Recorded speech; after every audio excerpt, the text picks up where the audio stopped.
찬송하시겠습니다. 찬송가 500장입니다. 찬송가 500장. 우리의 생명줄 던지오라. 누가 저 형제를 구원하랴. 우리의 가까운 형제이니 이 생명줄도 누가 던지려나. 생명줄 던져, 생명줄 던져, 물속에 빠져간다. 생명줄 던져, 생명줄 던져, 지금 곧 건지어라. 너 빨리 생명줄 던지어라. 형제여 너 지치지 않아. 알아 저 형제 빠져간다. 이곳저곳 타고서 속히 가라.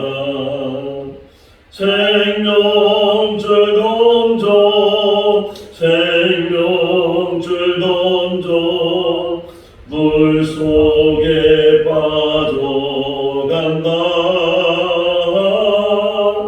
생명줄 던져, 생명줄 던져, 지금 곧 건지어라. 너 어서 생명줄 던지어라. 저 형제 지쳐서 허덕인다.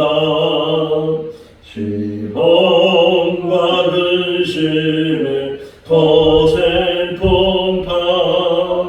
저 형제를 입술로 몰아간다. 생명줄 던져, 생명줄 던져, 물속에 빠져간다.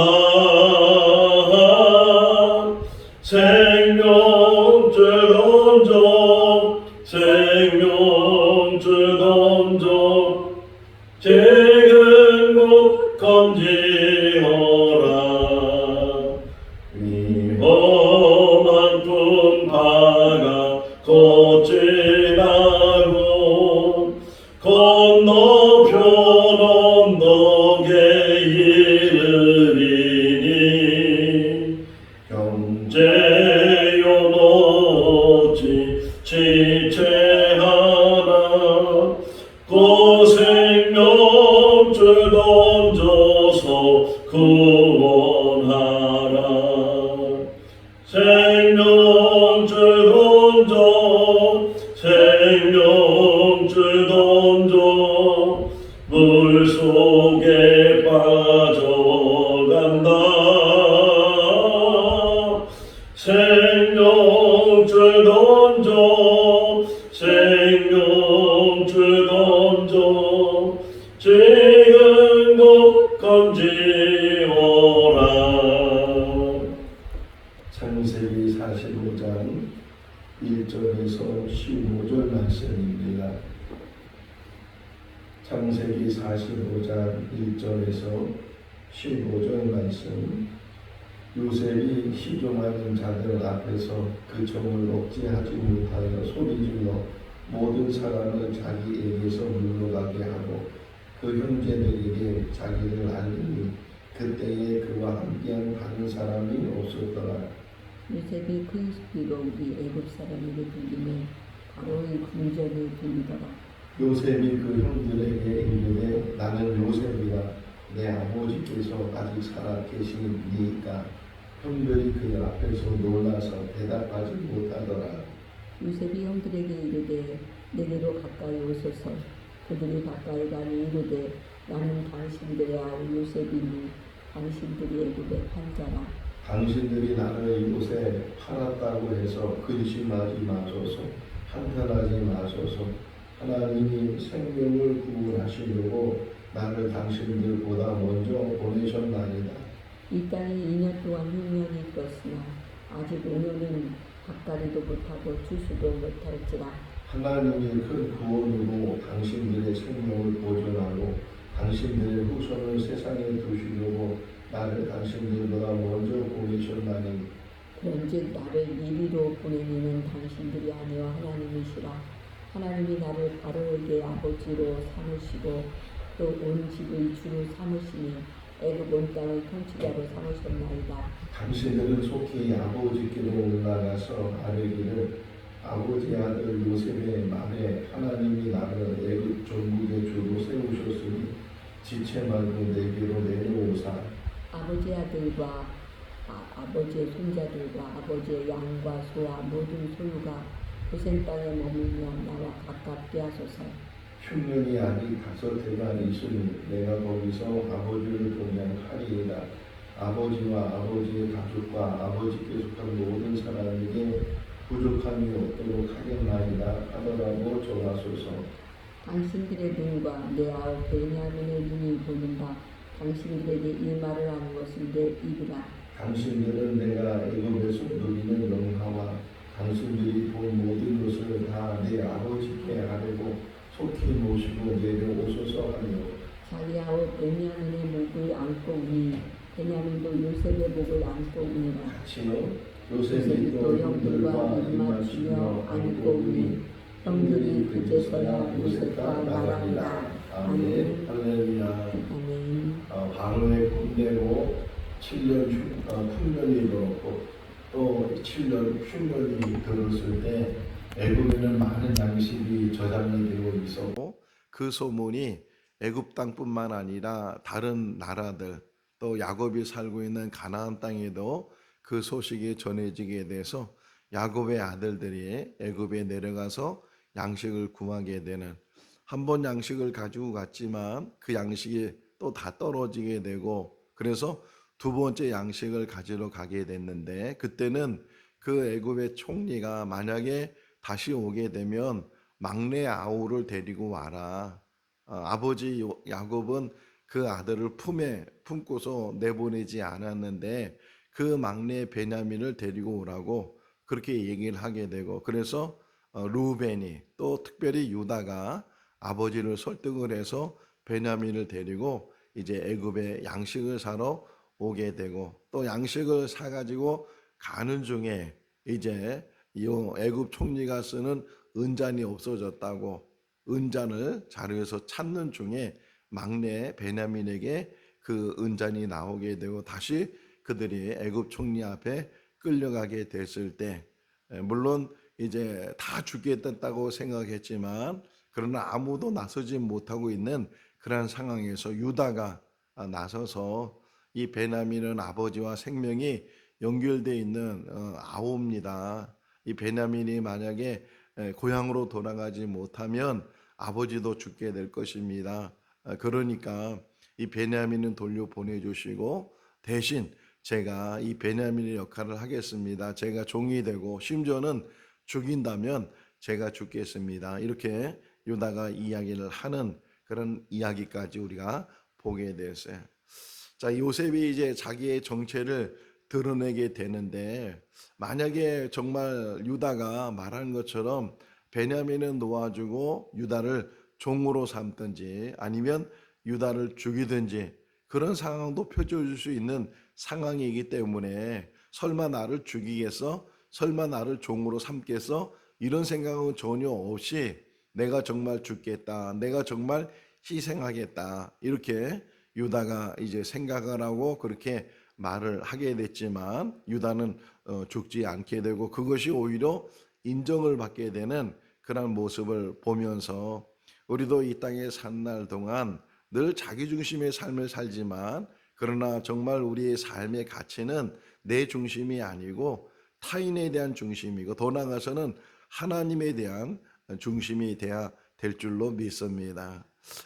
고린도전서 13장 말씀에 보게 되면 사랑에 대한 이야기가 쭉 나오다가 이제 사랑을 설명하면서 지금은 어린아이 같아서 그 모든 것을 다 알지 못하지만 장성하게 되면 그 모든 것을 다 알게 되고, 또 고린도전서 13장 12절 말씀에 보게 되면 지금은 거울을 보는 것 같이 희미하지만 그때가 되면 얼굴과 얼굴을 대하는 것 같이, 그러니까 지금은 희미하다는 게 잘 알지 못하는, 보이지 아니하는 그러한 세상 속에 우리가 살게 되지만 때가 되면 그 모든 것들이 밝히 보여지게 되고 알게 되는 그런 모습들을 보게 되는, 우리의 믿음 안에서 우리가 천국을 바라보고 있잖아요. 그래서 천국 가본 사람이 있는 것도 아니고 천국에 대해서 확실히 아는 것도 다 아니지만, 그럼에도 불구하고 지금은 희미하게 보이는 정도로 천국을 알고 있지만 분명한 사실은 천국이 도래하게 될 것이고 천국이 완성되게 될 줄로 믿습니다. 지금도 요셉이 이제 자기들 동생인데 그 동생을 알지 못하고 있을 때 이제 요셉이 드디어 자기의 정체를 드러내게 되죠. 너무 이 정이 북받쳐 올라가지고서 이제는 억제하지 못한다고 써 있어요. 1절 말씀에 보게 되면 그 정을 억제하지 못해서 이제까지는 통역을 두고서 그 형들하고 대화를 나눴는데 그 통역하는 사람이나 그 주변에 있는 애굽 모든 사람들을 다 나가라고 이야기를 하게 되고, 그 자리에는 요셉과 그 요셉의 형들 그리고 베냐민만 그 자리에 있을 때 2절 말씀에 보게 되면 요셉이 크게 울었다는 거예요. 갑작스럽게 이 애굽의 총리가 울게 되니까 그 소리가 얼마나 컸는지 바로의 궁전에까지도 그 소리가 들려지게 됐다. 너무 이제 갑작스럽게 이 애굽의 총리가 울게 되니까 거기 서 있던 형들이, 야곱의 아들들이 어찌할 바를 몰라가지고서 어떻게 되는지 안절부절하고 그렇게 서 있게 됐을 때 3절 말씀이, 3절 한번 읽어볼까요? 요셉이 그 형들에게 이르되 나는 요셉이라, 내 아버지께서 아직 살아 계시니까. 형들이 그 앞에서 놀라서 대답하지 못하더라. 아니 조금 전까지만 해도 이 애굽의 총리가 그 통역을 통해서 자기들과 대화를 나눴는데 지금 이 요셉 애굽의 총리가 자기들 말을 하는 거예요. 내가 요셉입니다. 이렇게. 아버지는 지금도 살아계십니까? 이 말을 했을 때 너무 놀란 거죠. 상상도 못했던 일, 자기 동생이 살아있다는 것도 생각도 못했을 것이고 그 동생이 이 대제국 애굽의 총리가 되었다는 것은 꿈에도 생각 못하는 그런 일인데, 지금 그 애굽의 총리가 요셉이라 하니까 기절초풍하는 일이잖아요. 그냥 발이 굳고 온몸이 사시나무 떨듯이 떨려지게 되고, 그리고 그 형들에게 이 나는 요셉입니다 이렇게 애굽의 총리가 말을 했을 때 그 말을 듣는 순간에 그 20여 년 전에 그 아우의 사건이 초마등처럼 지나가잖아요. 구덩이에 빠져서 살려달라고 애원을 하고 그렇게 울부짖었던 그 아우를 외면하면서 심지어는 지나가는 상인에게 돈을 받고서 그 아우를 팔았던 그 형들, 그것이 싹 지나가면서 이제는 우리는 죽었구나. 동생을 만나서 기쁨을 갖는 것보다는 그 20여 년 전의 일이 더 먼저 생각이 나게 되고, 이제는 우리 죽었구나. 우리가 그렇게 요셉이 부르짖고 그렇게 살려달라고 애원하고 그렇게 눈물을 흘리고 그랬는데도 불구하고 우리는 그 아우를 외면했는데 그 아우가 이 애굽의 총리가 돼 있다니, 이 큰 권력을 가지고 있는 사람으로 세워졌다니 하는 그런 생각에 사시나무 떨듯이 떨고 있는 그 형들에게 요셉이 다시금 말하잖아요. 당신들은 두려워하지 말라고. 당신들이 나를 팔았지만 실상은 당신들이 나를 파는 것이 아니고 하나님이 나를 먼저 이곳에 보내신 것입니다. 읽어볼까요? 5절 말씀. 당신들이 나를 이곳에 팔았다고 해서 근심하지 마소서. 하나님이 생명을 구원하시려고 나를 당신들보다 먼저 보내셨나이다. 형들을 통해서 요셉이 애굽에 가게 됐지만 그러나 그 배후에는 하나님의 섭리가 있었고 하나님의 손길이 있었다. 흔히 말하는 보이지 않는 손이, 우리 인생도 마찬가지예요. 우리에게 일어나는 일들 속에서 때로는 이것이 우연히 일어나는 것처럼 생각되지만 그러나 그 모든 일 과정 속에는 항상 하나님의 섭리가 있고 하나님의 보이지 않는 손이 있게 되는 줄로 믿습니다.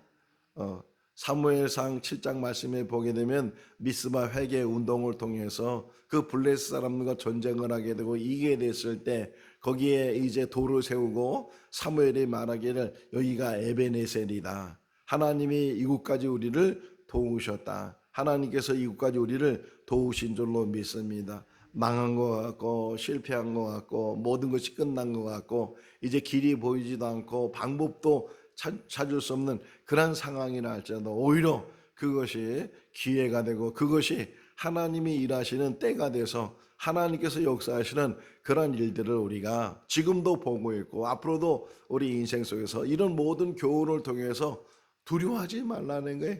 걱정하지 말라, 염려하지 말라. 내가 두려워하고 내가 염려한다고 해서 내가 걱정한다고 해서 그 문제가 해결되는 것이 아니고 그런 상황에 있을 때 우리가 최선적으로 할 수 있는 것은 하나님을 바라보는 거예요.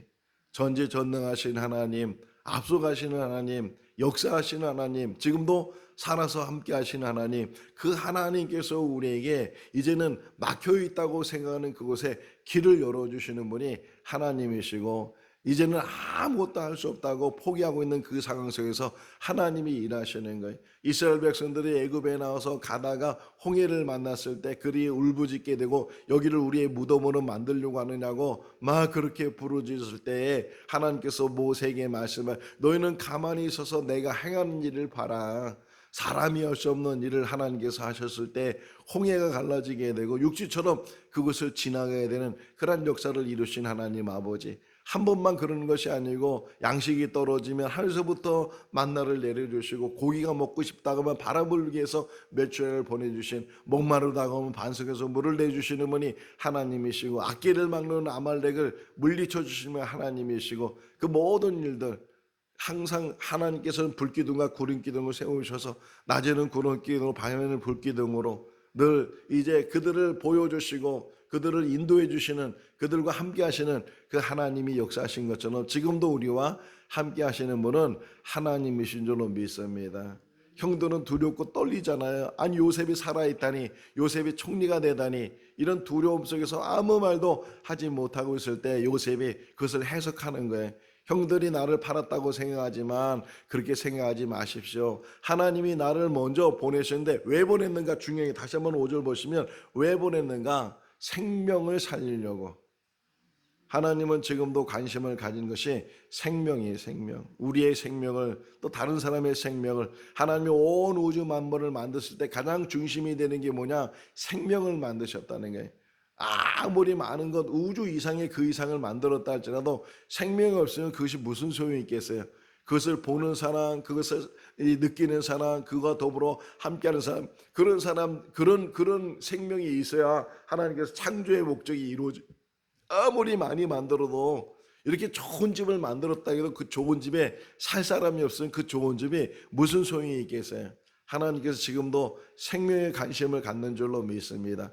주님께서 말씀하시는 한 영혼이 천하보다 귀하다 이렇게 말씀하시는 것처럼 하나님께서 생명을 위해서 이제 요셉을 먼저 애굽에 보내셨다. 인간적인 그런 이야기 속에서도 하나님 그 섭리 가운데 그 더 올라가게 되면 창세기 15장에 연결되는 것처럼 아브라함이 하나님 앞에 제물을 드렸을 때 횃불과 같은 불이 그 제물을 다 태우면서 하나님이 아브라함에게 말씀하시길 너의 자손들이 타국에서 400년 동안 종살이 하다가 후에는 많은 제물을 가지고 다시 돌아오게 될 것이다 말씀하셨는데 그 말씀을 이루어 가시는 그런 역사하시는 그런 하나님의 말씀, 하나님의 모습들을 다시금 이 요셉의 사건 속에서 우리가 보게 되는데 하나님께서 생명을 위해서 나를 먼저 보내주시고 이렇게 내가 지금 이곳에서 하나님께서 애굽의 총리로 세워주셨다고 그러면서 6절을 보시면 7절을 보시면 덧붙여서 하는 얘기가 큰 구원을 이루시려고. 어떤 구원을 이루신다고요?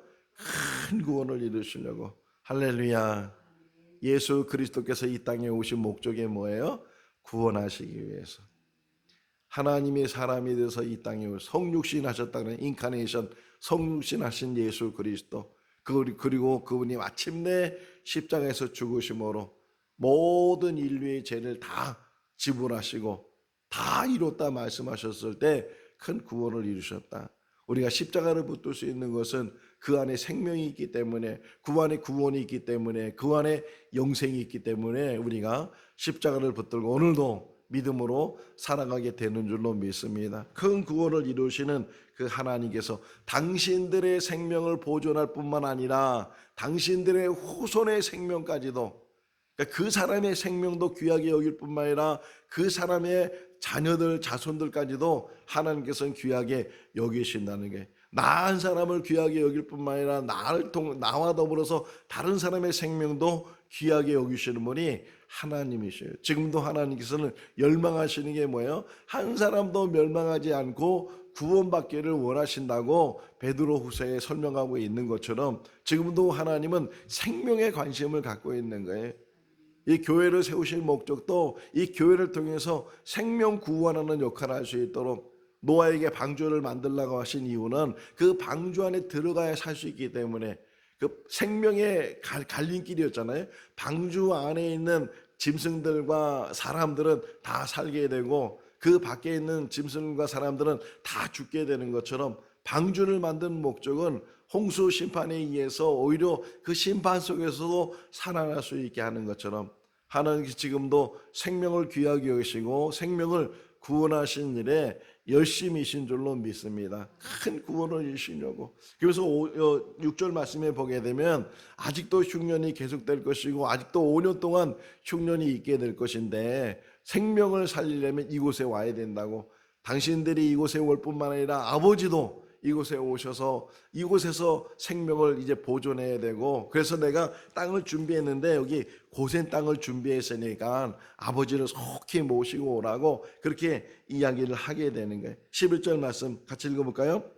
흉년이 아직 5해가 있으니 내가 거기서 아버지를 보량하니이다.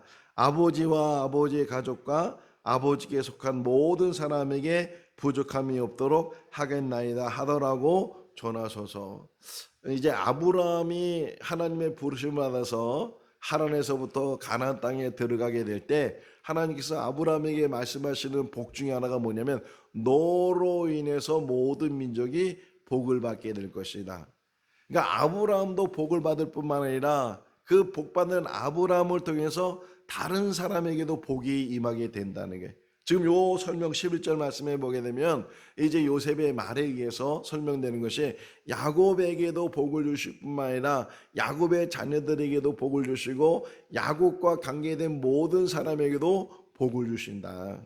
이것이 우리의 축복이 될 수 있기를 바랍니다.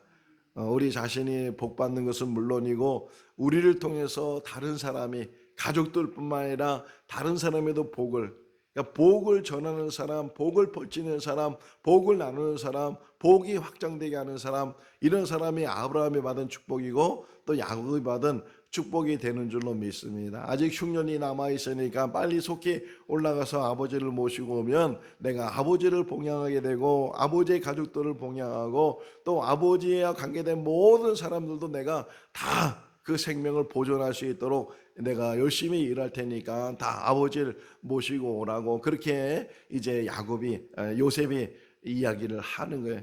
아직도 말문이 열려지지가 않아요. 어떻게 무슨 말을 해야 될지, 무슨 대답을 해야 될지, 그렇게 이제 말문이 열려지지 않고 있을 때에 이제 요셉이 베냐민을 안고 막 울죠. 엉엉 울어요.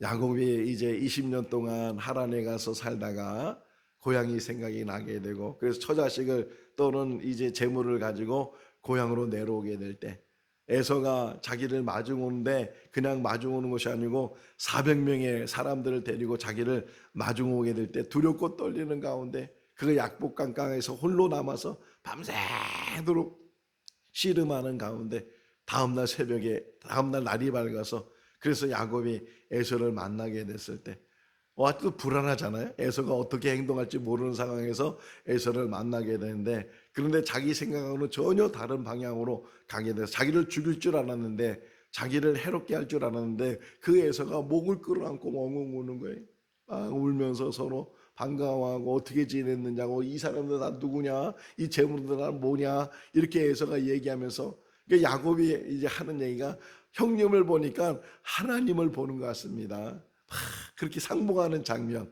오늘 여기도 지금 이 뒷부분에 14절 15절 말씀해 보게 되면 요셉이 베냐민을 막 끌어안고 엉엉 울면서 정말 요셉인 것이 이제 정말 드러나게 되니까 15절 한번 읽어볼까요? 요셉이 또 형들과 입맞추며 안고 오니 형들이 그제서야 요셉과 말하니라. 아직도 확실한 어떤 확답을 가지고 있진 않아요. 혹시 요셉이 이렇게 하다가 돌변해서 우리를 죽일 수도 있고 우리를 갇혀놓을 수도 있고 옛날 20여 년 전에 있었던 그 일 때문에 우리에게 복수를 할 수도 있고 이런 두려움 몇 번씩이나, 심지어는 창세기 50장에 가서도 아버지가 죽고 나서 형들이 걱정했을 때, 지금까지는 아버지가 살아계시니까 혹이나 요셉이 우리를 이렇게 살려줬지만 이제 아버지가 돌아가셨으니까 우리를 혹이나 그 20여 년 전에 있었던 그 일로 인해서 우리를 또 어떻게 할지 모른다는 그런 두려움을 가지고 있을 때도 다시금 요셉이 얘기하잖아요. 걱정하지 말라고, 두려워하지 말라고, 내가 당신과 당신들의 자녀들을 다 내가 돌볼 테니까 걱정하지 말라고 이렇게 얘기하는 것을 보면 계속 그 두려움이 있었던 거예요. 예, 그때 요셉이 17살 때 웅덩이에 빠져서 울부짖을 때 그것을 들어주지 않고 애원한 것을 외면했던 그 사건이 늘 마음에 있고 늘 두려움 속에 있었던 그런 형들. 어쨌든 그래도 요셉이 용서하는 모습, 동생을 끌어안고 형들과 입 맞추고 그러면서, 그래서 우리가 하나 배워야 될 게 뭐냐면 과거는 과거로 그냥 흘려보내야 돼. 계속 그것 가지고 미움을 갖고 그것 가지고 원한을 갖고 그것 가지고 늘 분노하고 그러면 우리는 늘 과거 속에 사는 거예요. 살다 보면 나에게 도움을 주는 사람도 있고 나에게 해를 끼치는 사람도 있고 손해보게 하는 사람도 있고 어려움 당하게 하는 사람도 있고 뭐 그런 사람도 있지만, 그러나 뭐 그때는 정말 분이 나기도 하고 어떻게 할 줄을 몰라 그렇게 억울함에 그냥 힘들어할 때도 있겠지만, 그러나 그 모든 것들이 다 지나간 일이잖아요. 우리는 항상 미래를 바라보면서 현재를 사는 그런 삶이 돼야 되고 무엇보다도 용서의 삶이 돼야 될 줄로 믿습니다. 형들이 요셉을 용서하는 것이 아니고 요셉이 형들을 용서하잖아요. 오히려 당한 사람이, 억울함을 당한 사람, 이렇게 힘든 일을 와가지고서 노예로 보디발 집에서 10여 년 동안 살고 또 그것도 모자라가지고서 보디발 아내 때문에 감옥에서 3년 이상 살고 그런 고생과 고생 속에서 살았지만, 뭐 어떤 면에서 어렸을 때는 보디발 집에 처음 끌려갔을 때는 그것이 형들에 대한 미움과 형들에 대한 원망과 형들에 대해서 어떤 복수심과 이런 것들이 이 요셉에게 있을지 모르지만 시간이 다 지나가면서 또 모든 삶의 과정을 통해서 그가 깨닫는 것은 이 모든 일들은 하나님이 하시는 일이다. 우리 인생 속에서도 때로는 어려움을 당하게 되고 정말 망각함을 당하게 되고 누명을 쓰거나 그런 일을 당한다 할지라도 지나고 나면 다 그것들이 하나님의 섭리예요. 하나님의 섭리. 오히려 더 하나님께서 잘 세워주시려고. 만약 이런 일이 없었다면 이 요셉이 애굽의 총리가 될 수 없었을 거예요. 그런 어려운 과정이 있었지만 그런 어려운 과정이 다 지나고 나서 하나님께서 그를 세우셔서 애굽의 총리로 세우시고, 애굽의 총리 세우신 이유가 생명을 살리기 위해서, 큰 구원을 이루시기 위해서 하나님께서 그런 어려운 과정 속에서 오히려 더 전화위복의 역사를 이루시게 하는 것처럼, 또 요셉이 이렇게 성공하고 나서 애굽의 총리가 되고 나서 그가 그 복수심으로 그가 행했다면 요셉은 요셉다운 그런 삶을 살지 못했을 거예요. 다 이 모든 일이 하나님이 하시는 일이구나. 하나님께서 나를 높여주셨고 그 높임을 통해서 하나님께서 다른 사람의 생명을 구원하게 하시고 아버지와 아버지의 집의 사람들을 다 이렇게 구원할 수 있도록 그런 역할을 할 수 있도록 하나님이 세워주셨구나 하는 그런 요셉의 모습, 용서하는 모습, 우리 이 땅에 산 날 동안 끝까지 우리가 용서할 수 있기를 바랍니다. 베드로가 예수님께 물었잖아요. 예수님, 얼마나 용서하면 되겠습니까? 모세의 법에는 3번 용서하는 것인데 베드로는 말하기를 7번 용서하면 되겠습니까? 이렇게 말했을 때 예수님께서 말씀하시기를 7번을 70번이라도, 뭐 또 어떤 사람은 숫자를 계산해 가지고서 490번이냐 이렇게 말을 하는 사람, 숫자의 의미가 아니고 그 이상의 용서를 하라는 거예요. 이 땅에 산 날 동안 분을 품지 말고 원한을 갖지 말고 우리가 이 땅에 살면서 다 풀어주고 다 용서해주고 다 그 모든 것들이 하나님이 하신 일이라고 우리가 생각하게 되면 우리가 이 땅에 산 날 동안에도 하나님의 놀라운 축복을 누리면서 또 하나님의 뜻을 이루면서 하나님의 계획 안에서 쓰임받는 하나님의 사람으로 살게 될 줄로 믿습니다. 요셉과 같은 그런 삶, 또는 유다와 같은, 유다도 완전한 사람이 아니었지만 정말 자기를 희생할 수 있는 사람, 자기가 대신 베냐민 자리에서 그 역할을 하겠다고 자원하고 자정했던 사람, 그런 사람을 통해서 하나님께서 다윗을 태어나게 하시고 예수 그리스도가 그 가문에서 출생할 수 있도록, 태어나실 수 있도록 역사하신 하나님, 그러한 삶이 우리 삶이 될 수 있기를 주님의 이름으로 축원합니다. 기도하겠습니다. 사랑이 많으신 하나님 아버지, 오늘도 새날을 주시고 또 교회에서 또 영상을 통해서 제단 쌓을 수 있도록 은혜 베풀어 주신 것 감사합니다. 특별히 오늘은 79년 전에 우리나라에 광복을 주시고 해방을 주신 그날입니다. 하나님의 섭리 가운데, 은혜 가운데 저희들에게 자유를 주시고 또 대한민국을 세우시는 은혜를 베풀어 주신 하나님 아버지 뜻이 있는 줄로 믿습니다. 마지막 때 이 민족을 통해서 구원의 역사를 이루시게 할 줄로 믿습니다. 한국 교회가 바로 서게 하시고 한국에 있는 기독교인들이 하나님 앞에 바로 설 수 있도록 역사하여 주셔서 아버지 이 민족을 구원할 뿐만 아니라 땅끝까지 이뤄내 증인이라고 말씀하신 그 뜻을 이루는 우리 민족들 되게 하여 주시옵소서. 지금도 아버지 세계 곳곳에 나가 있는 모든 선교사님들 죄장 중에 붙들어 주시고 하나님 나라를 위해서 일할 때에 어려움 당하지 않도록 보호해 주시고 늘 은혜 가운데 인도하여 주시고 또 좋은 열매 맺게 하셔서 많은 영혼들을 구원하는 하나님의 귀한 일꾼들로 세움받게 하여 주시옵소서. 오늘도 주 안에서 복된 하루의 삶이 되게 하여 주시기를 간절히 바라옵고 예수 그리스도 이름으로 기도하옵나이다. 아멘. 마쳤습니다. 자유롭게 기도하시기 바랍니다.